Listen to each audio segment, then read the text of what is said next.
People may want to hurt you, although it does not always happen. It is common for some people to take pleasure in seeing you suffer or even contribute to it happening or worsening. This behavior of sadism and envy, unfortunately, is present in many and can indeed hinder your personal growth in various fields of life, be it at work, in a circle of friends, or even in the family.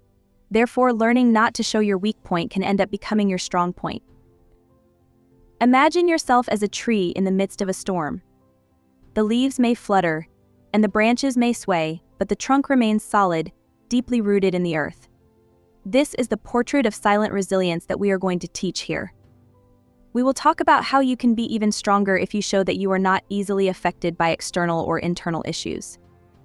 Each challenge teaches you to be like the tree by acting as if nothing bothers you. You are not denying the storm, but choosing not to let the rain soak you and the wind knock you down. You will be learning to be the master of your own fate, firm, strong, and serene in a sea of chaos. In this video, we will talk about 18 Stoic principles of Epictetus, a great and renowned philosopher you have probably already heard of.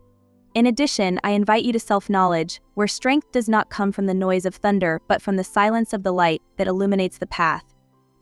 Therefore, in the next few minutes, focus on the content and not on daily distractions. Let's go. Music. Principle 1. Listen. Listen twice as much as you speak. Have you ever thought about why nature gave us 2 ears but only 1 mouth? According to Epictetus, there is no error or coincidence in this, but rather a clear purpose behind it, not to fall in love with our own voice as much as we are called to fall in love with the voice of others. It is by learning from others that we advance in life, not by repeating our own speech over and over again. So from today, start paying more attention to what people around you say, and less to what you have been upholding until now. Principle 2. Always expect the worst. One of the biggest causes of anxiety and its devastating consequences is believing that unfavorable circumstances are waiting for us in the future. We fear that our children will abandon their studies, that we will be fired from work, that our spouse will confess they have been having an affair and ask us for a divorce, or that something else bad will happen to us, such as going bankrupt.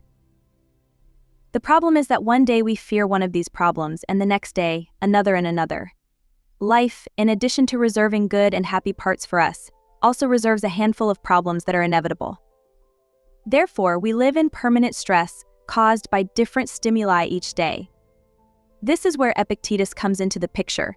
His proposal is as drastic as it is effective. He says, think that all these things you fear so much have already happened. So what could be worse? In this way, your spirit will develop coping strategies to move forward with your head held high. Principle 3. Prepare to fail, because it is the only way to progress. We do the impossible so that we are not considered fools, but Epictetus has another view on this. According to his philosophy, one of the best things that can happen to you is to be considered such, as this is the way for you to really improve professionally and personally as well. The Stoic philosopher reminds us that overcoming is not the product of a spontaneous reaction, but rather the result of a long path of trial and error. For it is through error that we can polish what distances us from excellence. Principle 4. Be aware of the dangers of fortune. This wealth that we desire brings with it a stigma from which few people can free themselves. And it's not just about the people who will emerge from nowhere to benefit from our fortune by pretending a friendship they don't feel for us. Money has the ability to transform people, and not necessarily for the better. Once we possess this highly coveted resource, we come to have something that, until then, we did not know we had. It is from that moment that our spirit may begin to poison itself in the face of the loss of moral values. Principle 5. Do not cling to a single hope. Fortunately, we are beings inclined to practice diversity. There is no reason to put all our hopes in a single dream, since this could be devastating if we fail. Therefore, Epictetus encourages us to pursue many dreams, as this will exponentially increase our chances of success. Principle 6. Always remember that death is waiting at the end of the road. This is not advice that calls us to pessimism, but to be aware that death is the final destination of all our actions, especially our efforts.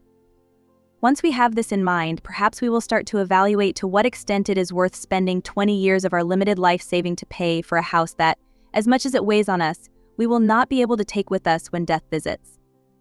Just as we carry in our bag those objects we consider indispensable for daily life, it would benefit us greatly to carry a small notebook with Stoic principles. Thanks to them, we will no longer see setbacks as misfortunes, nor life as infinite time at our disposal. We will acquire a more realistic view of existence and make better use of our time. Principle 7. True wealth lies in a contented spirit. Due to Stoicism, Epictetus had a particular conception of happiness, and we can know it through one of his famous phrases: "A wise man is one who does not fret over the things he does not have, but rejoices in those he does have." This reflection is more than a thought. It is advice to stop feeling afflicted by the riches that are not yet part of our life. While we complain and mourn for what we lack, we lose valuable minutes of happiness that could be spent appreciating everything we have achieved. A rich person is, above all, a happy person. Principle 8. Incorporate humility into your life. If you really want to learn something, it is essential that a person learns what they believe they already know. Through this phrase, Epictetus calls us to use humility, especially in learning. Going through life boasting of knowledge distances us from authentic learning, which arises from the conviction that we are ignorant of what we intend to learn. In this way, we will look at everything through the eyes of a child, with the capacity for wonder and the desire to learn. Principle 9. Guilt is synonymous with plague. Narrow-minded people blame others, ordinary people blame themselves, but the wise see all guilt as foolishness. Thanks to this phrase from Epictetus, therapists today approach guilt as a feeling to be eradicated from our lives. The only way to win against guilt is to refuse to engage with it.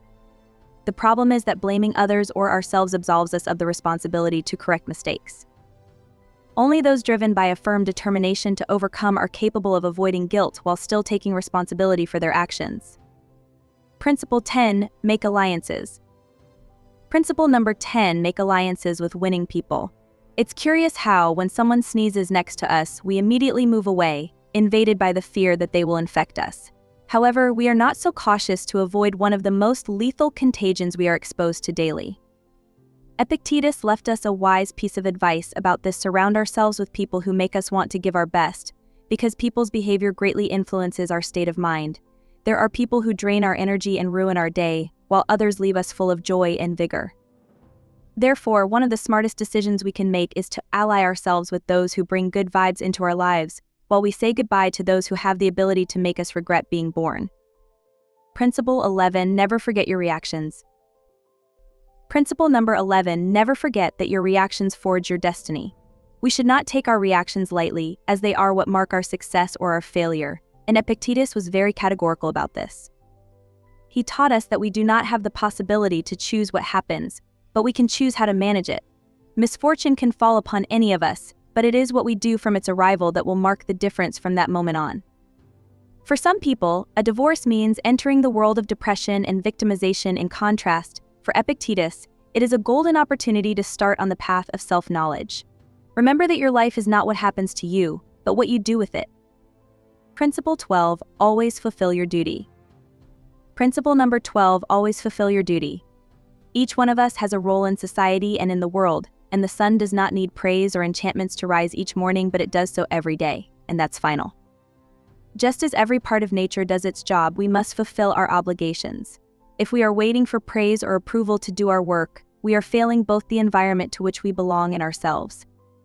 If we know what our task is and are aware that others depend on it, it is our moral duty to carry it out without waiting for anyone to remind us. Principle 13. Do not hate those who hate you. Principle number 13. Do not hate those who hate you, simply ignore them. You are much bigger and completely superior to the one who criticizes, despises, and discriminates against you. Therefore, do not waste your precious time hating that person, as they do not even deserve to be present in your thoughts. We are encouraged not to fear people who harm us, as their noise represents a regrettable attempt to damage us. So, ignore it and become immune to it. Principle 14. Bet on simplicity. Principle number 14. Bet on simplicity. Why live in frugality if nowadays we have the possibility to surround ourselves with all kinds of luxuries?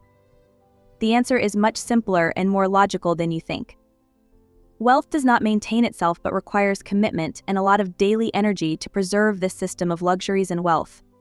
In contrast, when we opt for a simple lifestyle, we free ourselves from the pressure of having to meet the due dates of bills, loans, and credit cards. Principle 15. Control of your life. Principle number 15. When you allow the comments and attitudes of others to bother you, you are handing over control of your life. Any person capable of making you angry becomes your master. However, that person can only make you angry when you allow yourself to be disturbed by them. Epictetus makes us understand that there are many keys within us. Some lead us to happiness, while others lead us directly to emotional ruin. It is precisely this last key that we hand over to those who make us angry. The solution to this problem is to put up a barrier that prevents us from being affected by the attitudes of others, because definitely each person is the owner of what they say and also of what they decide to listen to. Principle 16: Friendship is above wealth. Principle number 16: Friendship is above wealth. True wealth is genuine friends, as they will be there to support us if one day our material fortune dissipates. Therefore, dedicate yourself to cultivating true friendships, and you will be making a very profitable long-term investment. Principle 17: Always extract the benefit. Principle number 17: Always extract the benefit from things. Whatever happens, it is up to you to take advantage of it or not. These were the words of Epictetus. As you can see, it is not about having the option to take the good out of adversity, but that doing so is our duty. As long as there is intelligence in you, there will be the ability to realize the advantages you can take from the situation that has struck you. Imagine that one day you arrive at work to find out you will be fired. Instead of despairing and accusing the universe of being against you, you have the option of venturing into that enterprise you dreamt of while fulfilling your work schedule alongside people you disliked. Therefore, always try to look for the positive in a situation, as this mindset, applied throughout your life, will certainly take you further than just lamenting. Principle 18: Stop worrying about what is out of your control. Principle number 18: Stop worrying about what is out of your control. You are the owner of your opinion, but not your reputation. You have the desire and the zeal for the search, but you cannot control the amount of goods you have or the success you achieve. Therefore, worrying and becoming bitter about things we cannot control is simply a decision to waste time. According to Epictetus, we are called to cultivate those values that we have the possibility to change, but it is also our responsibility to let go of what is out of our control and let fate take care of it. In addition to being incredibly useful for everyday life, Stoic principles are teachings that can help us navigate bad times with interest and resilience. There is no place in this philosophy for fantasizing, but only for applying